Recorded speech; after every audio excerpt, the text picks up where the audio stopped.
నమస్తే. Welcome to BRK. నేను పద్మ. ఈరోజు మనతో పాటు ఉన్నారు మార్కెట్ అనలిస్ట్ తేజ జగడం గారు. వారిని అడిగి మనకున్న డౌట్స్ అన్ని కూడా క్లారిఫై చేసుకునే ప్రయత్నం అయితే చేద్దాం. నమస్తే తేజ గారు. నమస్తే అండి. చాలామంది ఇలాగే స్టాక్స్‌లో పెట్టి నష్టపోయాము.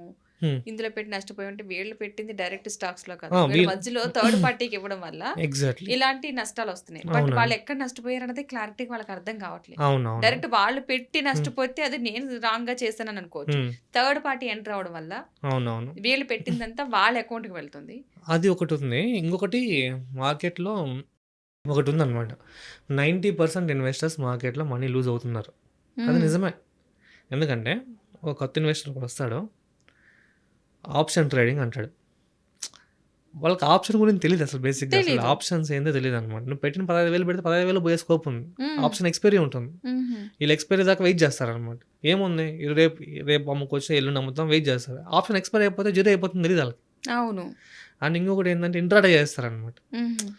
ఇంట్రాడే ఎందుకు చేయాలి? నా థింగ్ ఏందంటే కొత్త ఇన్వెస్టర్ అయితే నువ్వు ఇంట్రాడే ఎందుకు తీసుకోవాలా? క్యాష్ అండ్ క్యారీ తీసుకోవచ్చు కదా! ఈరోజు అమ్మకపోతే రేపు అమ్ముకోవచ్చు నువ్వు. స్టాప్ లాస్ పెట్టుకోవచ్చు కదా! హుహు. ఇంట్రాడే చేస్తారు ఆ రోజు స్క్వేర్ ఆఫ్ అయిపోతాయి పొజిషన్స్ అన్నీ. హ్మ్. ఆ రోజు నష్టమవుతుందనమాట. అవును. మనం జీరో దాకా నేను నార్మల్‌గా జీరోతో ఓపెన్ చేసేటప్పుడు అదొక ఇంటిమేషన్ పంపిస్తుందనమాట. 95% మా ఇన్వెస్టర్స్ 90%, 95% లూజ్ అయినారు స్టాక్ మార్కెట్‌లో అని ఫస్ట్ రిమైండర్ వస్తుందనమాట మాకు. హుహు. ఎందుకంటే అదే రీజన్. నువ్వు ప్రాపర్ స్ట్రాటజీతో ఒక స్టాక్ తీసుకొని ఆ స్టాక్ నేను లాంగ్ టర్మ్ పెట్టుకుంటాను. నాకు ఒక టార్గెట్ ఉంది. ఒక స్టాప్ లాస్ ఉందని పెట్టుకుంటే ఎక్కువ లూజ్ అవ్వరనమాట మార్కెట్‌లో. చాలా తక్కువ లూజ్‌తో వస్తారు. పైకొస్తారనమాట. ఓకే. స్ట్రాటజీ లేకుండా ఎమోషన్స్ పెట్టి ట్రేడ్ చేస్తే ఖచ్చితంగా వాళ్ళకి స్టాక్ మార్కెట్ కరెక్ట్ కాదు వాళ్ళకి. హ్మ్. నీకు ఒక స్ట్రాటజీ పేపర్ మీద రాసుకో నా స్ట్రాటజీని. నేను స్టాక్‌లో ఇన్వెస్ట్ చేస్తున్నా. నా టార్గెట్ ప్రైస్ ఇంత. నా స్టాప్ లాస్ ఇంత. ఏదొచ్చినా ఏదైనా నా టార్గెట్ వచ్చినా నేను అమ్మాలా. నా స్టాప్ లాస్ వచ్చినా నేను అమ్మాలా. హ్మ్. లేదా ఇండికేటర్లు పెట్టుకో. హ్మ్. స్టాప్ లాస్‌కి బోలెడు ఇండికేటర్లు ఉన్నాయండి మార్కెట్‌లో. ఇప్పుడు మామూలుగా సూపర్ ట్రెండ్ అని ఒక ఇండికేటర్ ఉంది టెక్నికల్‌గా. హుహు. అదేంటంటే వీక్లీ క్యాండిల్స్ చెక్ చేస్తుంటాము. గ్రీన్ క్యాండిల్స్ వచ్చినంత వరకు కంటిన్యూ చేస్తాము.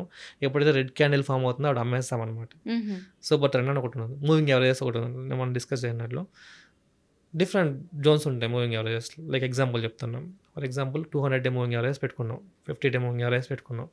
ఎప్పుడైతే 50 డే మూవింగ్ యావరేజ్ అంటే 50 డేస్ ప్రైస్ యావరేజ్ చేస్తే 200 డేస్ ప్రైస్ కన్నా ఎక్కువ ఉంటుందో హ్మ్. అప్పుడు దాకా కంటిన్యూ చేయి. ఓకే. ఎప్పుడైతే 200 డే ప్రైస్ కన్నా డౌన్ వస్తుందో అప్పుడు అమ్మేయి. హ్మ్. ఏందంటే అది నార్మల్ లాజిక్ అనమాట. నా లాస్ట్ 50 డేస్ చూస్తే ఒక యావరేజ్ ఉంది. లాస్ట్ 200 డేస్ చూస్తే ఒక యావరేజ్ ఉంది. హ్మ్.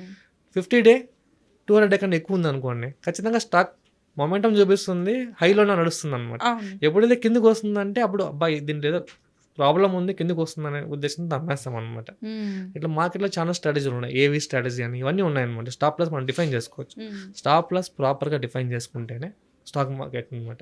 లేదు నేను పెట్టినాను, వెయిట్ చేస్తాను. రూ. 1000 పెట్టినా, రూ. 1000 లాస్ అయినా తట్టుకోలేరండి ఇన్వెస్టర్‌లు. అవును. నేను చూసే ఇన్వెస్టర్‌లు అదే అనమాట. రూ. 1,00,000 పెడతారు. రూ. 1000 లాస్ వచ్చినా కూడా తట్టుకోలేరు. పెరుగుతుందని వెయిట్ చేస్తారు. 10,000 లాస్ పోతుంది. అవును. రూ. 1000 కాకనోడికి 10,000 ఇంక అమ్మడు ఖచ్చితంగా. హ్మ్. 20,000 పోతుంది. హ్మ్. ఆ రూ. 1000తో వదిలేస్తే అక్కడితో రూ. అయిపోతుంది. 1000 అక్కడితో అయిపోతుంది. వేరే స్టాక్ తీసుకుంటే అక్కడ గెయిన్ వస్తుందనమాట. హ్మ్. వీళ్ళేందంటే ఇంక అదే స్టాకు, ఈ స్టాకే నా జీవితం అని ఇట్లా అనుకుంటారు. మార్కెట్‌లో ఇంకా 5,000 స్టాక్‌లు ఉన్నాయి. హ్మ్. ఇంకా బెస్ట్ స్టాక్స్ ఉన్నాయి. అది పోతే పోయింది. స్టాప్ లాస్ అయిపోయింది దానికి. హ్మ్. వేరే స్టాక్ తీసుకోవాలా, వేరే స్టాక్‌లో ఇన్వెస్ట్ చేయాలి. మార్కెట్‌లో ఎందుకు పోగొట్టుకుంటున్నారంటే జనాలు రీజన్ ఇదే. ఎమోషన్స్ పెడుతున్నారు. అవును. గ్రీడ్ ఒకటి. ఆప్షన్స్ అసలు వీళ్ళకి తెలీదు. ఆప్షన్స్‌కి పోతున్నారు. ఎవరినో నమ్మి డబ్బులు ఇస్తున్నారు. వాళ్ళు హ్మ్. పోగొడుతున్నారు. హ్మ్. ఇయన్నీ ఉన్నాయి మార్కెట్‌లో. సో మీరు కొత్తగా ఇన్వెస్ట్ చేసుకుందాం అనుకుంటే ప్రాపర్‌గా ఫండమెంటల్స్, టెక్నికల్స్ చూసుకొని ఒక స్టాక్ పెట్టుకొని స్టాప్ లాస్ డిఫైన్ చేయండి. టార్గెట్ డిఫైన్ చేయండి. ఇంకొకటి తెలుసా? మీరంతా కూడా ఎఫర్ట్స్ పెట్టనక్కర్లేదు. ఇప్పుడు కొన్ని ఆర్డర్స్ వచ్చినాయన్నమాట. ఇప్పుడు జిరోదాలో కానియండి, అప్‌స్టాక్స్‌లో కానీ, గ్రోలో కానియండి. జీటీటీ అని ఒక ఆర్డర్ వచ్చింది. ఓకే. అదేంటంటే మనం ప్రతిసారి చెక్ చేసుకోలేం. డీమ్యాట్ అకౌంట్ ఓపెన్ చేసి సెల్ చేయాలా, బై చేయాలా అని చెక్ చేసుకోలేమన్నమాట. స్టాక్ కొనిన తర్వాత స్టాప్ లాస్ పెట్టేసి టార్గెట్ పెట్టేసేయి. హుహు. స్టాప్ లాస్ వచ్చినా అమ్మేస్తుంది. టార్గెట్ వచ్చినా అమ్మేస్తుంది అది. హుహు. ఇంకేముంది నీ ఎఫర్ట్ ఏం లేదు కదా! ఒక సంవత్సరం వ్యాలిడిటీ ఉంటుంది. హ్మ్. ఇప్పుడు పెట్టేస్తావు. హ్మ్. సంవత్సరంలో ఎప్పుడు స్టాప్ లాస్ వచ్చినా అమ్మేస్తుంది. ఎప్పుడు టార్గెట్ వచ్చినా అమ్మేస్తుంది. నువ్వు సేఫ్ కదా! అవును. ఆప్షన్ యూజ్ చేసుకోవచ్చు కదా! ఓకే. ఇలాంటి ఆప్షన్స్ ఉన్నాయి. బట్ ఇలాంటి ఆప్షన్స్ ఉన్నాయి. యూజ్ చేసుకోరు. యూజ్ చేసుకోవాలి. ఒకసారి దాని మీద కాన్సంట్రేషన్ చేసి తెలుసుకుంటే అవును. మనీ లూజ్ అవ్వకుండా ఉంటారు. Exactly. Okay. Right. Thank you అండి. Teja thank you. గారు మంచి information. Thank you so thank you much. అండి.